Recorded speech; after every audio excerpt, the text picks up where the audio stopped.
amigos, um prazer enorme estar aqui com vocês nesse evento fabuloso, promovido pela ESO Educacional, simplesmente a melhor pós-graduação do Brasil, como vocês estão vendo ali no fundo da minha tela.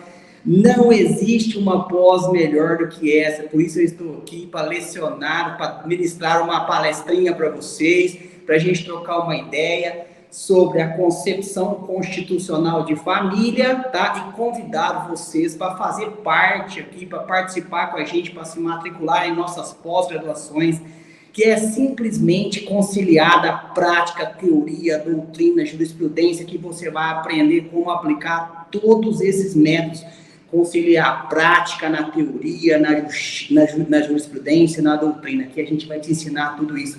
Fica atento nas nossas pós-graduações aí que está tocando e visite nosso site. Bom, deixa eu me apresentar. Meu nome é Moisés Salim, eu sou advogado, tem um tempinho já, tá, gente? Não me pergunta desde quando, tá? Sou aqui de Campo Grande, Mato Grosso do Sul, a capital morena do Brasil, certo? Eu sou professor de curso preparatório para exame da OAB, primeira e segunda fase. Sou também professor de cursos preparatórios para concursos públicos em geral. Sou professor de pós-graduação, agora com exclusividade da ESO Educacional. Sou exclusivo da ESO Educacional, não dou aula em mais nenhuma pós no Brasil.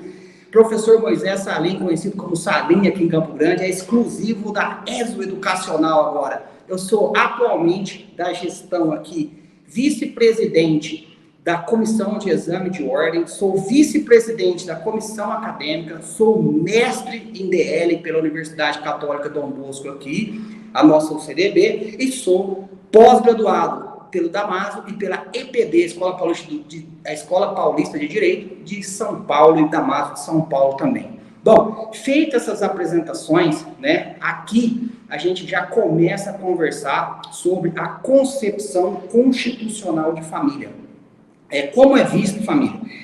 Muito se fala, né, em família. O que é família? Na sua concepção, um político chega em você e fala, eu defendo a família. Né? Quando você defende a família, que família você está defendendo? Né? Família é aquela advinda do casamento, aquela advinda da união estável, família de pessoas, famílias constituídas de pessoas do mesmo sexo, entendeu? Então, quando um candidato vem e fala para vocês, olha, eu defendo a família, eu sou defensor assíduo de uma família, eu trabalho pela família, ele tem que saber, no mínimo, a concepção constitucional de família. O que é família? O que a Constituição Federal pensa sobre família, tá bom? E é isso que a gente vai estudar aqui, esse foi meu tema de mestrado, só que no meu tema de mestrado não foi concepção constitucional, eu troquei o tema, né, achei melhor colocar novos arranjos familiares, tá? Novos arranjos familiares, e eu achei uma percepção melhor de entendimento. Mas aí são expressões sinônimas, não fiquem preocupados, que é a mesma coisa. Tranquilos? Beleza? Bom, dito isso, vamos tomar um golinho aqui da água que o passarinho não bebe, o tubarão não nada, né? Vamos dar continuidade aqui. Bom, pessoal, vem comigo. Se vocês forem lá no artigo 226 da Constituição Federal, vão perceber que a família, base da sociedade, tem especial proteção do Estado. Que família é essa? Que concepção de família é essa? Quais são as entidades familiares? Lá na Constituição Federal, nós temos 3 que nós já vamos ver agora. Casamento, união estável, família monoparental. Né? E a partir de agora, o meu aluno não vai falar mais pai solteiro, vai falar família monoparental. Imagina naquele churrasco de família, domingo, você chega na prima ou no primo e fala, sabia que você tem uma adequação constitucional de família? Agora você é um monoparental, você não é mais mãe solteira nem pai solteiro. Ouça a dica do seu advogado. Brincadeira à parte, vem comigo. Então, a própria Constituição Federal, no artigo 226, dispõe que a família, base da sociedade, tem especial proteção do Estado. Tá, mas que família? Já falei, 3 concepções, 3 entidades familiares elencadas no rol da Constituição Federal. Primeiro, o casamento, união estável e família monoparental. Vem comigo. O casamento é civil e gratuito a sua celebração, certo? Beleza. O casamento é gratuito a celebração, principalmente para a justiça itinerante, as pessoas que casam na justiça itinerante. Tem que provar essa pobreza também, tá? O casamento é religioso e tem efeito civil nos termos da lei. O que é casamento religioso e tem efeito civil na parte da lei? Quer dizer, nós vivemos num país laico, ou seja, nós não temos uma religião definida, certo? E isso nada mais é do que o casamento religioso. Posso casar em qualquer modalidade religiosa? Pode, sem problema nenhum, você pode casar em modalidades religiosas. Na Bahia, por exemplo, admite-se celebração em candomblé. Admite celebração do pastor, admite celebração do padre. Isso aí eu estou falando de autoridade competente eclesiástica e não autoridade celebrante, que é o juiz de paz ou o juiz de casamento. Tá? Para efeitos de proteção do Estado, é reconhecida a união estável entre o homem e a mulher como entidade familiar, devendo a lei facilitar a sua conversão em casamento. Percebe o seguinte, lá na Constituição, lá no Código Civil, me desculpem, no artigo 200, lá no Código Civil, desculpem, no artigo 1723 a 1727, né, o 1727, ele regulamenta ele trata sobre o concubinato, tá? Então, no artigo 1723 a 1726, nós temos as regras da união estável prevista no Código Civil. Então, perceba, o próprio artigo 226 da Constituição Federal, ele reconhece como entidade familiar, na própria Constituição, a lei ápice desse país, né? Ele reconhece o casamento, a união estável e a família monoparental. Então, percebam, entende-se, né, como entidade familiar a comunidade formada por qualquer dos pais ou seus descendentes. Está aí a família monoparental. Então, eu quero voltar aqui e deixar uma dica para vocês. Perceba que o texto constitucional, lá no artigo 226, parágrafo 3º, para efeitos de proteção do Estado, ele reconhece como entidade familiar a união de pessoas de sexos opostos, ou seja, homem e mulher como entidade familiar. Tá, essa Constituição, ela reconhece pessoas do mesmo sexo? Podemos dar o mesmo tratamento de entidade familiar para pessoas do mesmo sexo, pessoas de sexo opostos? Bom, perceba o seguinte, falando aqui, a Constituição Federal, ela reconhece como entidade familiar a união de pessoas de sexo opostos. E assim a chamamos de união estável.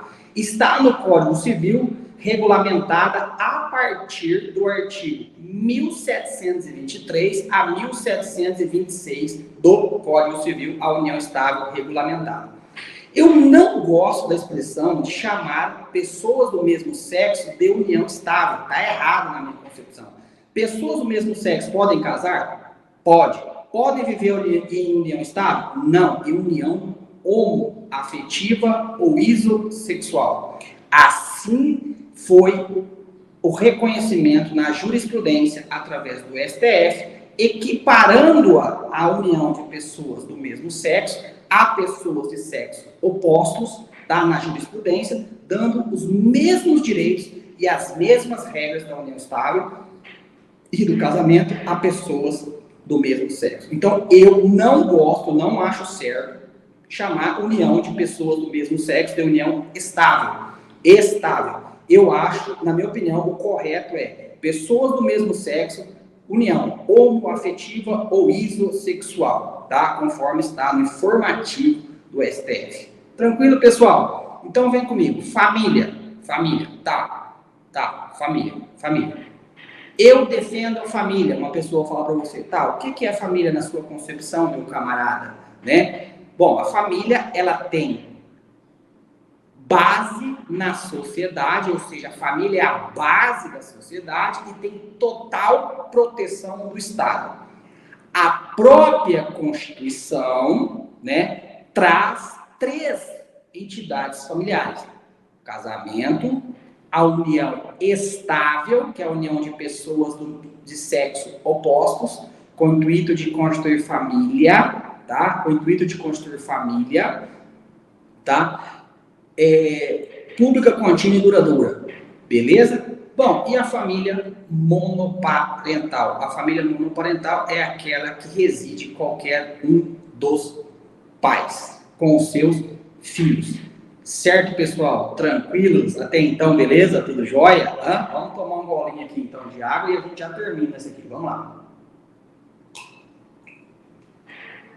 Então, eu já falei para vocês, né, que a Constituição Federal reconhece como entidade familiar, a própria Constituição Federal reconhece como entidade familiar o casamento,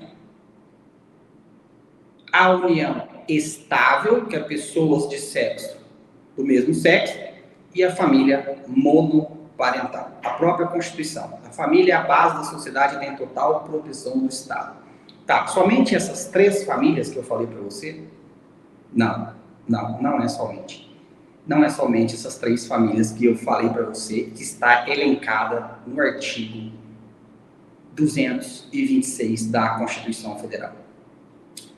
Percebam que esse rol, ele é exemplificativo e não taxativo. E quando eu falo que esse rol, ele é exemplificativo, percebam que admitem demais manifestações familiares na doutrina e na jurisprudência.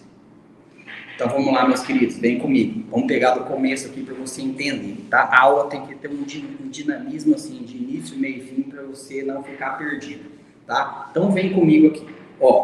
Então a Constituição Federal, a lei ápice, a maior lei desse país, a legislação suprema desse país, reconhece no artigo 226 como entidade familiar aquela constituída pelo casamento, pela união estável e a família monoparental.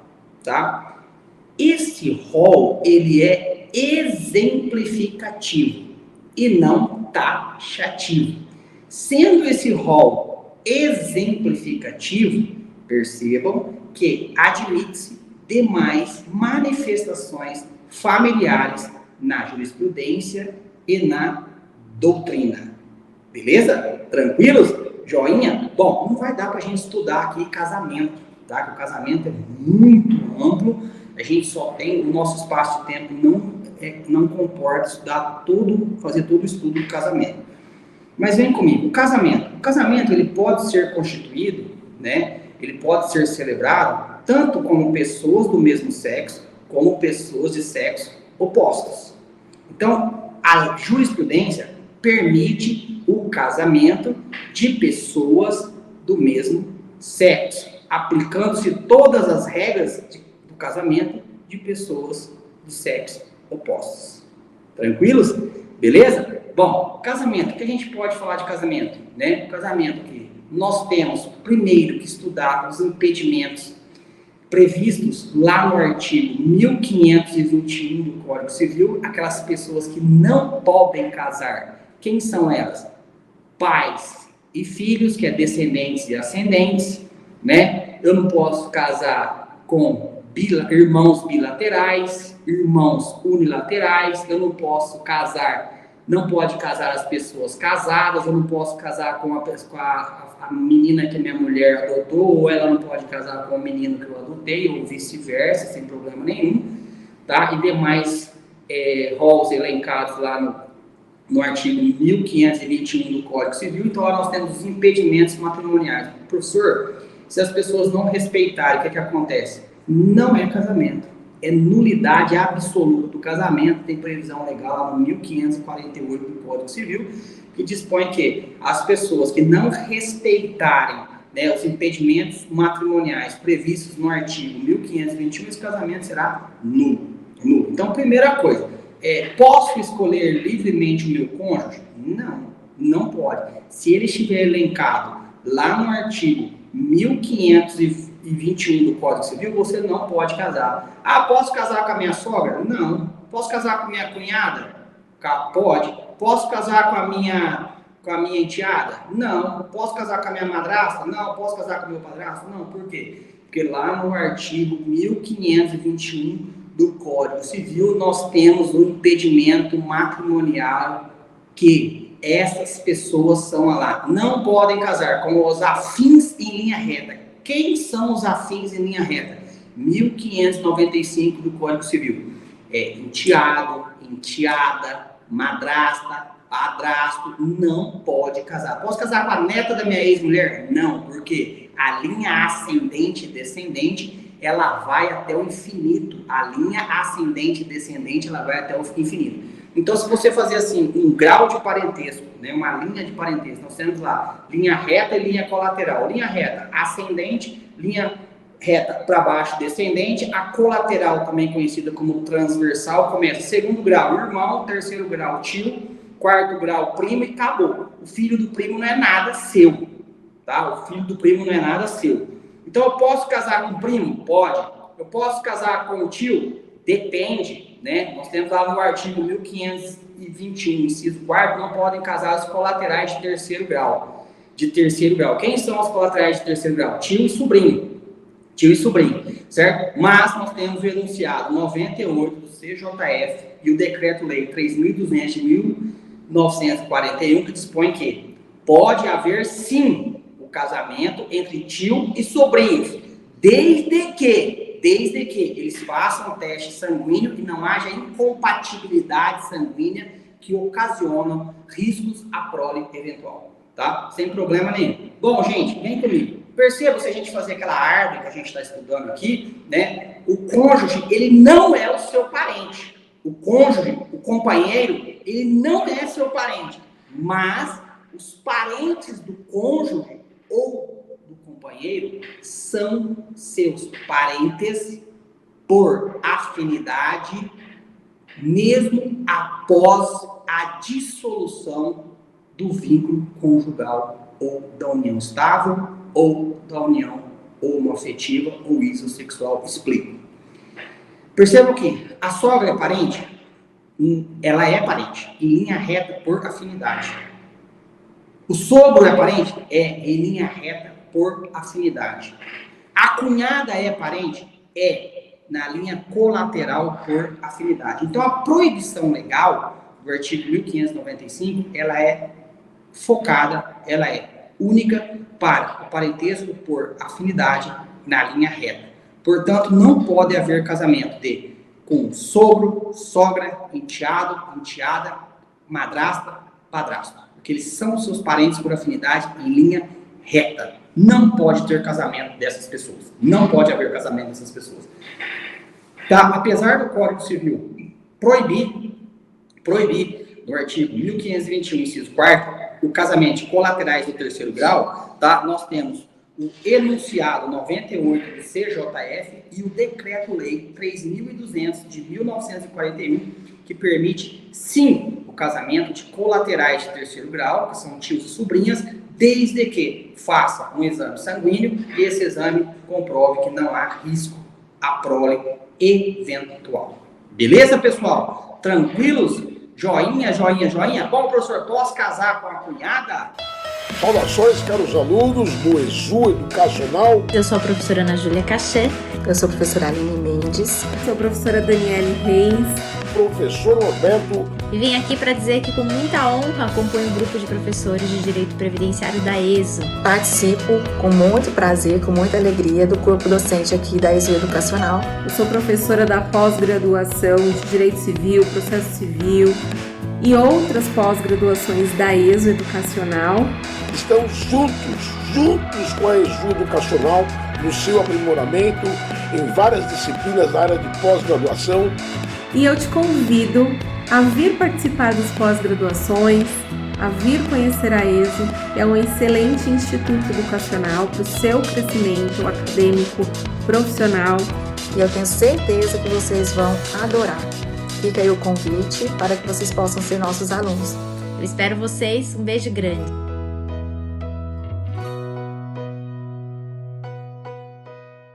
Bom, como eu havia falado, posso casar com a cunhada? Claro que você pode, meu querido. Eu vou até te dar uma dica. Casar com a cunhada é uma maneira de economizar sogra. É verdade, pode.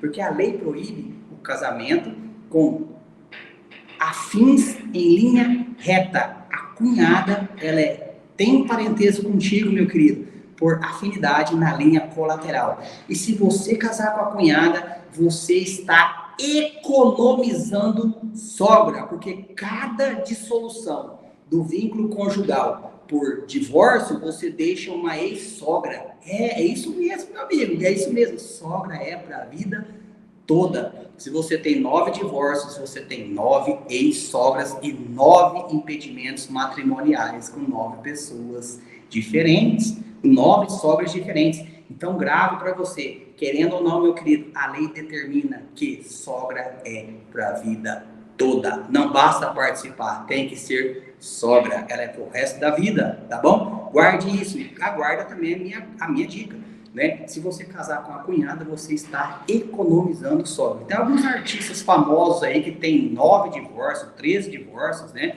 Tem 9 impedimentos para o casamento com as ex-sogras, beleza? Fica a dica aí para vocês. Bom, aproveitando aqui a dica, né? Eu vou falar para vocês outra dica.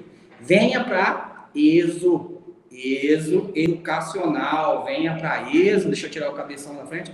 Opa, ESO Educacional, venha para ESO Educacional, tá bom? Que simplesmente é a melhor pós-graduação do Brasil, com um precinho, camarada, que cabe no seu bolso, e é uma das únicas pós-graduações que consegue conciliar prática, teoria, de fazer um link dessa prática com a teoria e com a jurisprudência para te ensinar como que funciona essa fábula chamada advocacia e mundo jurídico que você acabou de ingressar ou está há um tempo já, tá? Aqui nós temos alunos que já têm experiência, a gente troca experiência, passa novas experiências. Aqui nós temos alunos iniciantes, nós temos alunos de todo o perfil, e aqui é a sua casa, aqui é bem agradável, é um clima muito bom de trabalhar, todos amigos dispostos a ajudar. Pensa num local ótimo para trabalhar, por isso que eu estou exclusivo aqui na ESO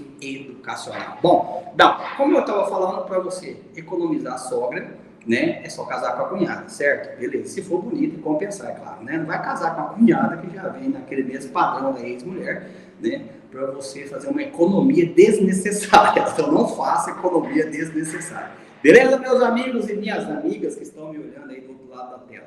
Bom, ainda falando de casamento, né, dentre os impedimentos matrimoniais previstos lá no artigo 1521 do Código Civil, né, essa exigência aí do casamento de tio com sobrinha, tá? Se, por exemplo, eu adotei, olha, isso aqui pode ser uma dica que pode cair para você na sua prática, pode cair para você em concurso público, pode cair para você em qualquer lugar.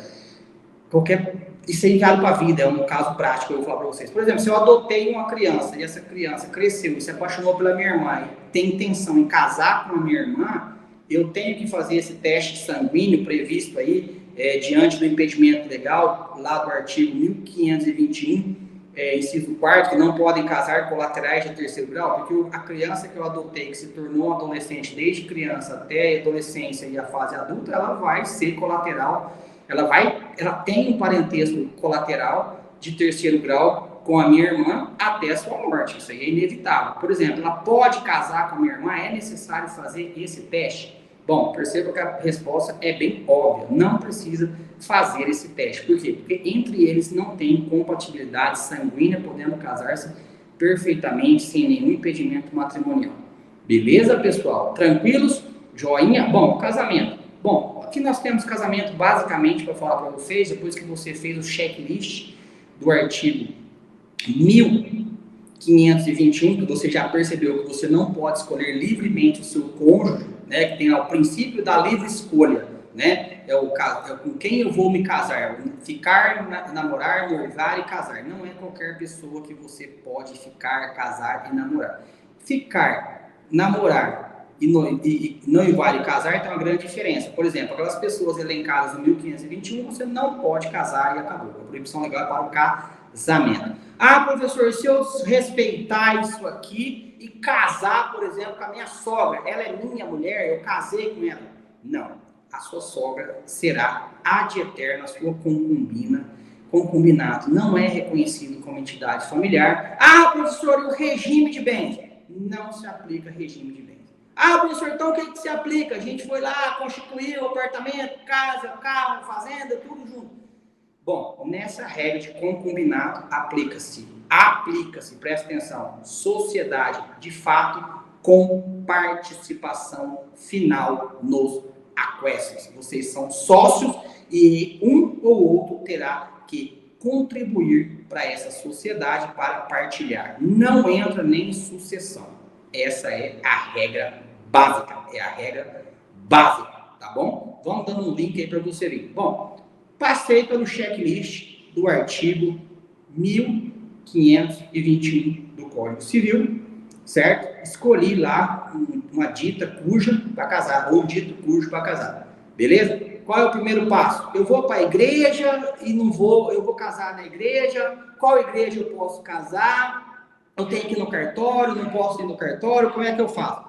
Bom, perceba o seguinte, o primeiro passo é ir até o cartório e dar entrada no processo de habilitação de casamento. É outro checklist de que vai constatar se você está hábil ou não para o casamento. Se você já não foi casado, se você tem divórcio, se você preenche os requisitos do casamento, se você tem idade núbio, quer dizer, 6 anos, e atualmente a idade núbio não tem mais exceção, que é o caso de gravidez. Antes de 2019, poderia casar as pessoas que não atingiam idade núbio estando grávidas. Hoje em dia não tem mais exceção.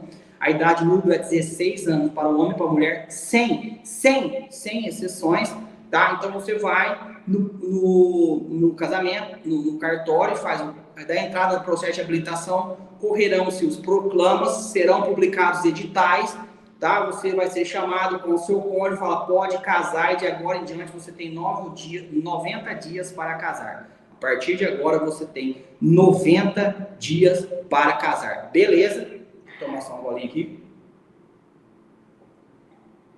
90 dias para casar. Bom, eu estou falando de habilitação anterior. Processo de habilitação do casamento anterior. Professor, eu posso ir na igreja celebrar tudo depois do cartório? Sim, perfeitamente, que é uma modalidade de habilitação posterior, tá? Professor, então o que eu vou fazer? Eu posso ir lá na minha religião, candomblé, centro espírita, evangélica, católica, pessoal, qualquer entidade eclesiástica é competente para celebrar o seu casamento religioso. Já a autoridade celebrante para o casamento civil é somente juiz de paz e juiz de casamento. Não confunda isso, tá? Posso. Fui lá no candomblé, casei. Fui lá na minha igreja evangélica, casei. Pronto. Eu tenho que ir até o cartório e dar entrada no processo de habilitação de casamento e correr todos os proclamas, para você estar casado. Ah, professor, eu celebrei o meu casamento somente na religião. Estou casado? Não. Você está vivendo em união estável. Tá bom? Por quê? Porque você não passou pelo processo de habilitação de casamento. Certo? Tranquilos? Joinha? Beleza? Bom, o que eu tenho para falar de casamento? Quando se consuma o casamento? O casamento se consuma. Antes de falar da consumação do casamento, eu vou falar para vocês que o casamento ele é público, o princípio da publicidade. O casamento é público. Ele é celebrado a portas abertas, tá? Tanto em prédios particulares como em prédios públicos. Ou seja, se o seu ex ou a sua ex quiser assistir o seu casamento, seja num clube, seja em qualquer lugar, seja no cartório, seja em qualquer prédio, público ou privado, ele tem esse direito. A partir do momento que celebrou o casamento, que eu já vou falar para você quando se consuma, o casamento, que vai iniciar a sua festa, você pode convidá-lo a se retirar daquele local, tá? Mas ele pode sim assistir o seu casamento, porque o casamento é público. Quando se consuma o casamento? Bom, quando chega lá o juiz de paz, fala, diante de que? Dá até medo de falar isso, né, gente? Dá até um medo disso, de mim dá até um medo. Ó, perante o que ambos acabaram de afirmar perante mim, eu os vou receber como marido e mulher, declarando casado. A partir desse momento que o casamento está consumado.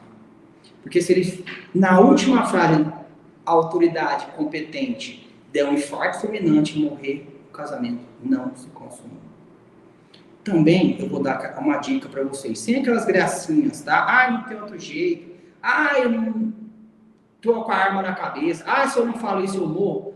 Por mais que seja ânimo chocante, ou seja, com a intenção de brincadeira, tá? Com a intenção de brincadeira, a autoridade competente celebrante pode suspender o ato para aquele dia. Então, se você pegar um juiz de paz bem sério, um juiz de casamento bem sério, assim, que não admite brincadeira, tá? Você pode correr o risco de uma brincadeira se tornar-se de mau gosto, sem graça e protelar todo o seu casamento com uma nova data. Certo, meus queridos? Beleza? Joinha? Tá tranquilo? Tá favorável? Bom, aqui o que eu poderia falar para vocês ainda mais de casamento é o casamento em artículo voz, culpativo ou em viva voz, que é aquela pessoa que está em iminente risco de morte, está morrendo, mas está lúcido, gozando de suas plenas faculdades mentais, que podem casar-se sem autoridade celebrante, mediante 8 testemunhas. Então, a pessoa está agonizando ali, lúcido, eu quero casar. Ela reúne 8 pessoas que não são parentes em linha reta, manifesta, eu quero casar com ela, vocês são testemunhas, está casado. Pronto, está celebrado. Nós temos também um casamento putativo, né? Que é aquele casamento de irmãos que não sabem que são irmãos, né? Por exemplo, você já ouviu falar, foi quadro de Fantástico isso aí, né? Até falando aqui, né? Foi quadro de uma reportagem sobre isso, né? O que acontece? Irmãos que se casaram não sabendo que eram irmãos. Então, quando ambos estão de boa fé, se aproveita tudo. E filho é filho, ponto final, não se discute a sua origem.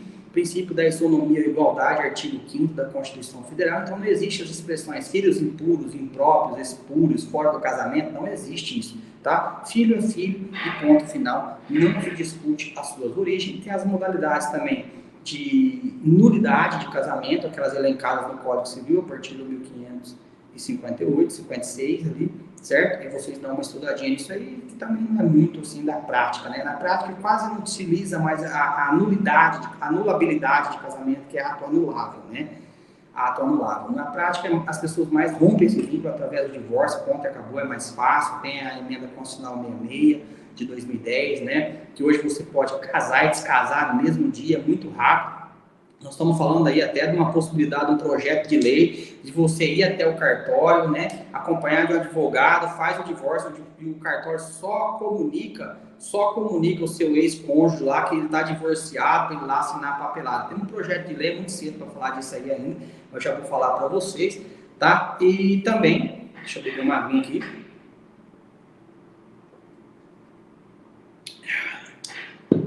É a dissolução do vínculo pelo divórcio que eu ia falando para vocês. Bom, sobre casamento, acho que a gente já falou bastante coisa, né? Quase meia hora aí de casamento. Eu quero falar um pouco agora com vocês sobre união estável, que é uma entidade familiar reconhecida pela Constituição Federal, nossa legislação suprema, nossa legislação ápice desse país de clima tropical chamado Brasil, né? Mas antes de entrar nisso aí, eu quero falar para vocês. Venha para as nossas pós-graduações. Aqui você vai se deparar com a doutrina e a jurisprudência, como ela é aplicada na prática. Aqui você vai aprender como funciona a prática. Eu sou professor agora exclusivo da ESA Educacional, não dou aula em outra pós, porque eu acredito nessa e acredito no que a gente está vendendo. Então, por isso que eu convido você para vir para cá. Tá bom? Aqui, apesar da gente ter amizade virtual, mas eu já me apresentei, me sigam nas redes sociais, é um que eu tô de gravata azul.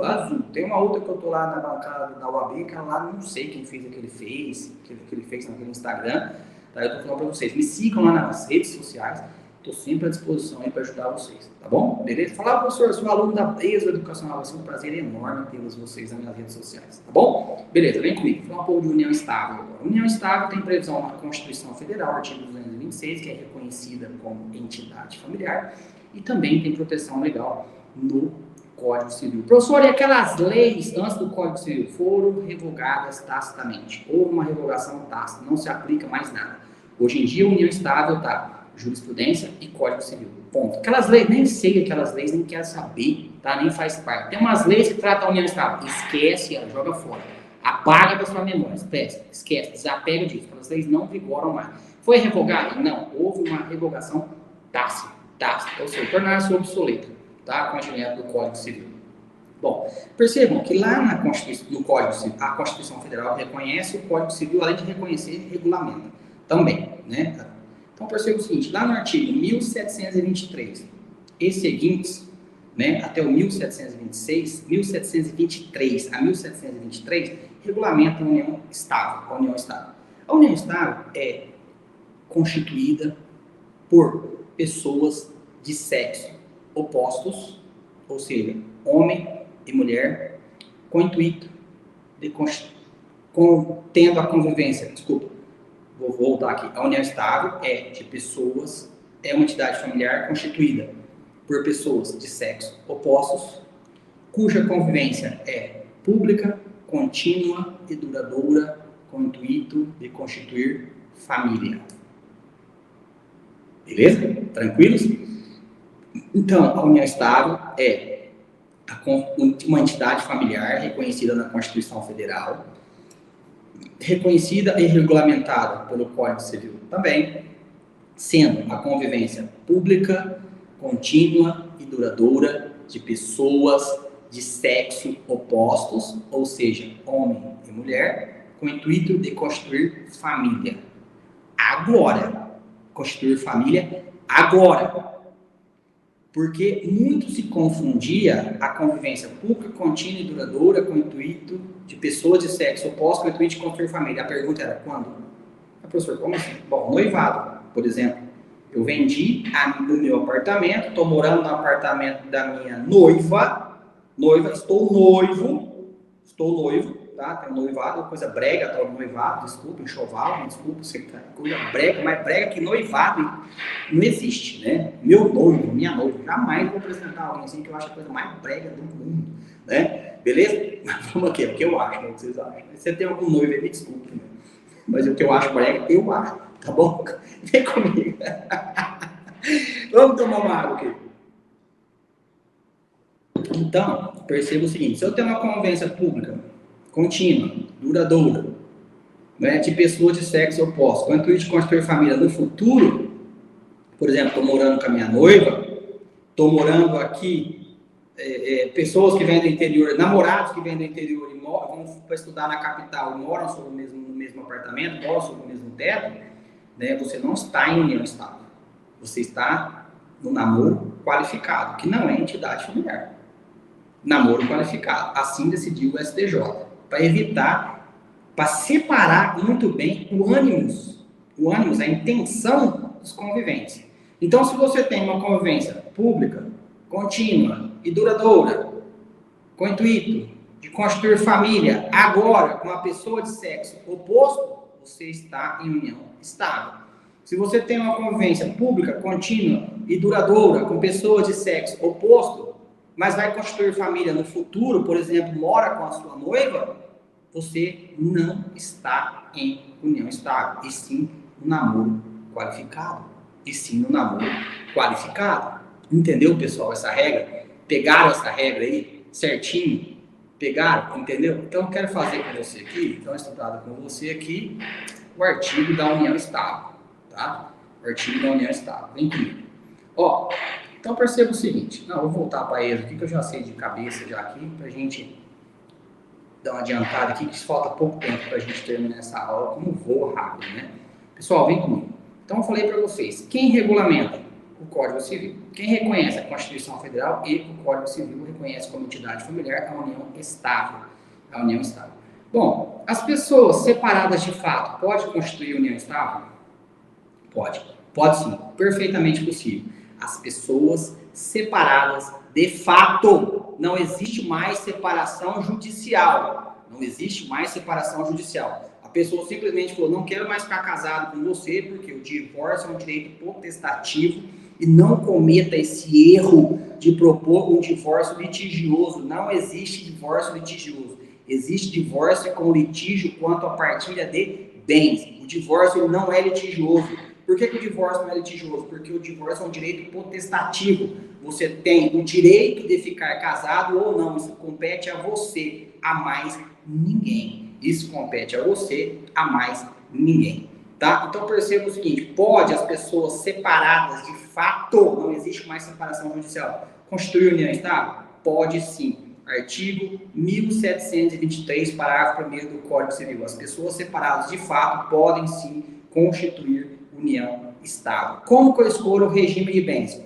No casamento, através do pacto antinupcial. Você pode escolher o regime da separação total, que é a separação convencional, você pode comunhão universal, né, ou separação total de bens, tá? Quando eu escolho o regime da comunhão parcial, também conhecido como regime legal. Na união estável, posso escolher? Pode. Como que eu faço a união estável? Você pode fazer uma escritura pública de união estável no cartório, escolhendo o regime de bens. Se você não escolhe, é aplicado o regime da comunhão parcial, o regime legal, tá? Beleza? E você pode também fazer um contrato, um instrumento particular de união estável, ali escolhendo o regime de bens, e também você pode fazer uma declaração de próprio punho com 2 testemunhas declarando que vive com aquela pessoa sobre o regime de bens, tá? E também mediante a assinatura de 2 testemunhas. Bom, exemplo. Olá, querido aluno, querido aluna da ESO Cursos. Eu sou o professor Tiago Menegaldo, advogado especialista em Direito Material e Processual do Trabalho e tenho a honra de compor o corpo docente dessa renomada instituição, que sempre nos confia as ementas e nos cobra, é isso mesmo, nos cobra para que nós possamos trazer para a sala de aula a prática da advocacia.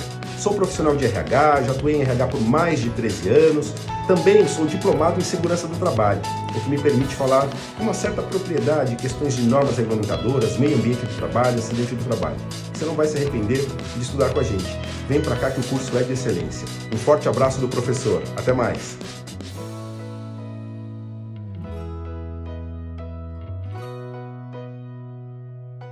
Olha só, tem um caso famoso no Brasil, né, de uma atriz que era casada com um diretor, que vivia união estável com um diretor, certo? E ele fez uma declaração de próprio punho e de assinatura de 2 pessoas, e isso aí nada mais que decidiu a metade dos bens deixados por ele após a sua morte para ser partilhado com sua descendente. Tá? Esse caso famoso aí que rodou o Brasil todo aí, ele fez, né, mesmo assim seria reconhecido como entidade familiar, né, mas essa declaração contou-se muito, pode perfeitamente escolher.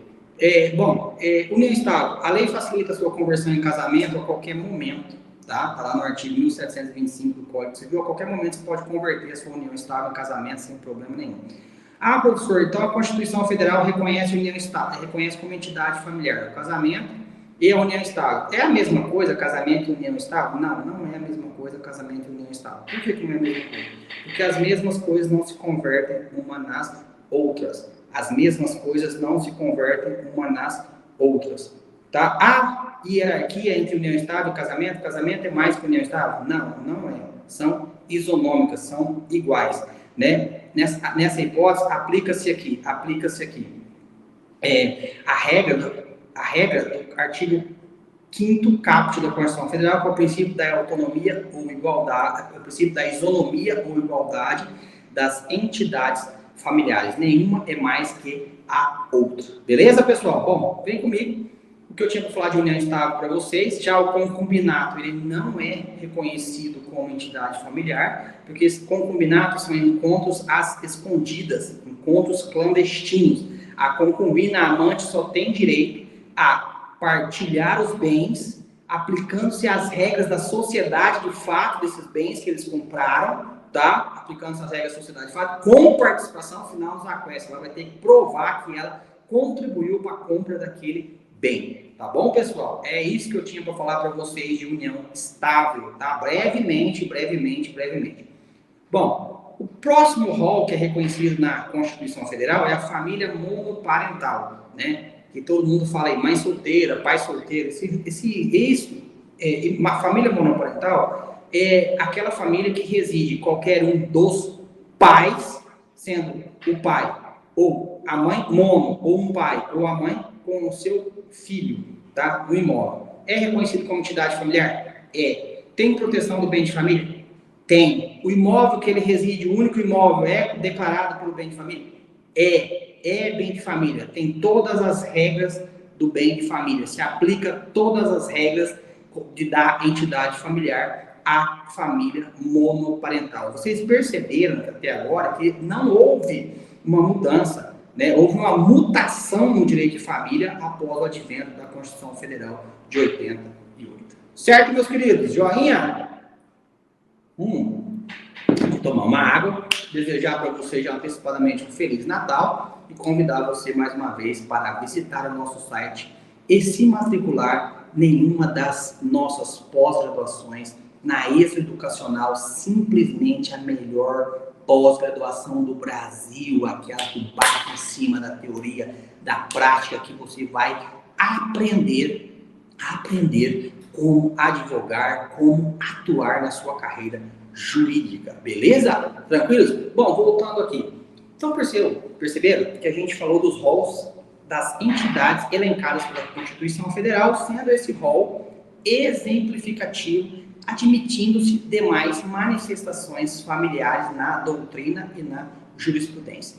Bom, na jurisprudência nós temos o reconhecimento, através do informativo, da família isossexual ou homoafetiva, aplicando-se a ela todas as regras da união estável e do casamento.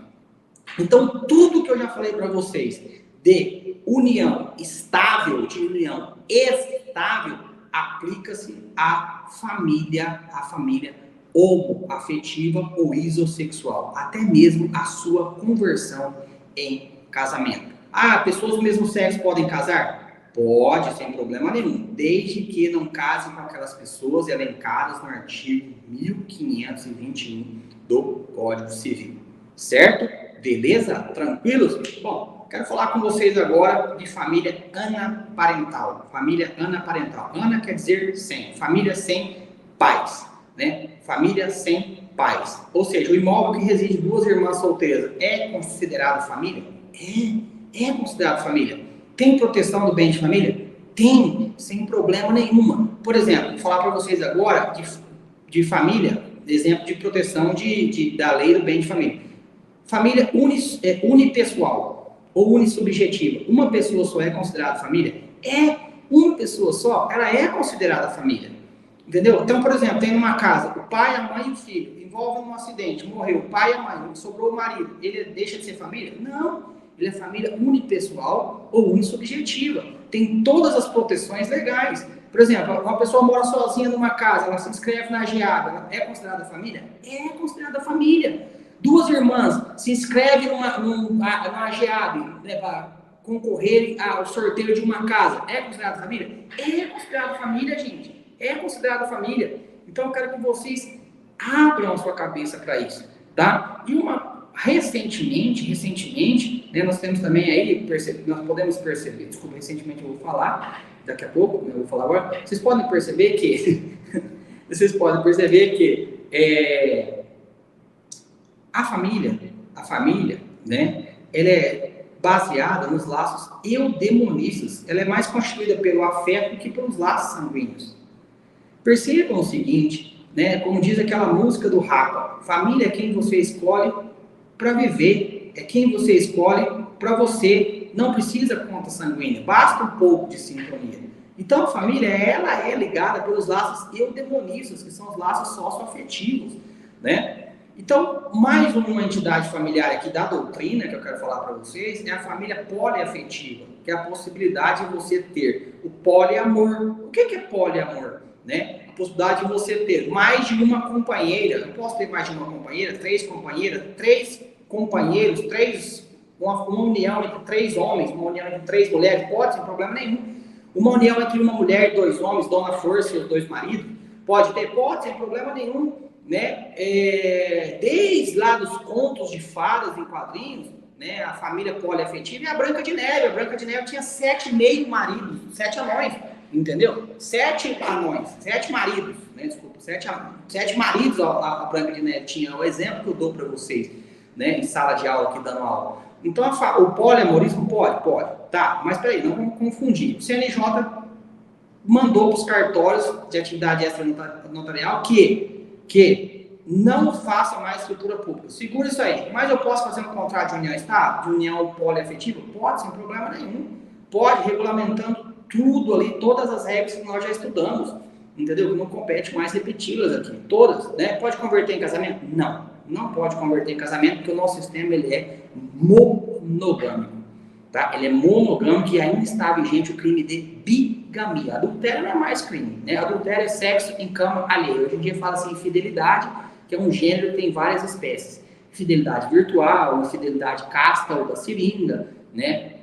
Que é aquela que o marido faz inseminação, a mulher faz inseminação artificial heteróloga sem autorização do marido, certo? Então não pode converter a família poliafetiva, poliamorismo em casamento, porque o nosso sistema é monogâmico. Ainda está vigente o crime de bigamia. Ah, professor, mas a pessoa casada, ela pode ter uma união poliafetiva? Bom, se for consentido, entendo que pode sim. Se a mulher sabe da amante e o encontro dessa amante é público, contínuo e duradouro, na minha opinião, um poliamor. Ele é casado e tem um poliamor. Entendeu? Um poliamor, na minha opinião, é assim, perfeitamente possível, tá? E aí é reconhecido como entidade familiar. Perfeitamente reconhecido como entidade familiar. Bom, professor, mas nesse caso, você é casado e tem um amante, ele não cometeu o crime de bigamia? Não se dá para aplicar o crime de bigamia por analogia? Claro que não. Claro que não. Não viaja, pelo amor de Deus. Por quê? Porque não se admite analogia in mala parte. Não admite analogia para prejudicar o réu, e sim somente para beneficiar o réu. Então, falando de poliamorismo, tivemos o caso, o finado MC Catra, né? Esses tempos eu li uma reportagem aqui, tem um rapaz no Rio de Janeiro que tinha 2 conviventes, né? Moravam sobre o mesmo teto, e as sogras não concordavam, porém as sogras não iam na casa dele, né? Eu peguei uma foto desse cara e coloquei aqui no meu escritório, porque para mim ele é meu ídolo. O cara que tem 2 mulheres e 2 sogras, que não vai na casa dele, não fala com ele, é um ídolo, é um fenômeno, cara. Eu tenho muito para aprender com um cara desse. Concordam comigo?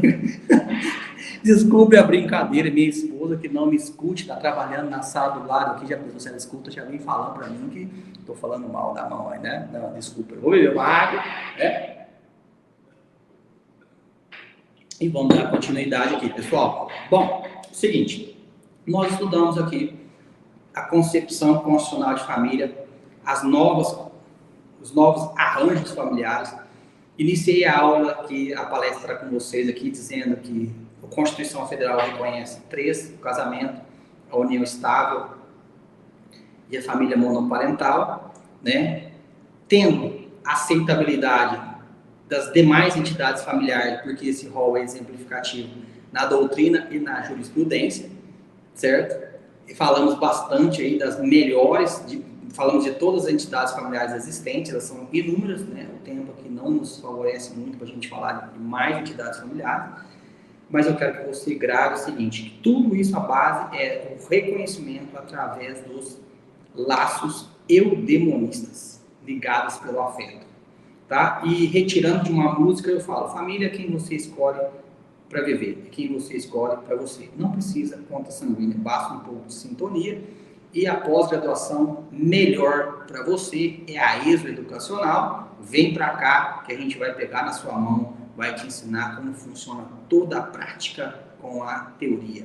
Beleza, pessoal? Bom, eu me despeço aqui, mais uma vez, agradeço a oportunidade de estar trabalhando aqui na ESO Educacional. Sou exclusivo da pós-graduação ESO Educacional. Vocês vão ver o Moisésinho em outro curso de pós-graduação, tá? Tenho um amor imenso por esse trabalho que eu estou desenvolvendo aqui.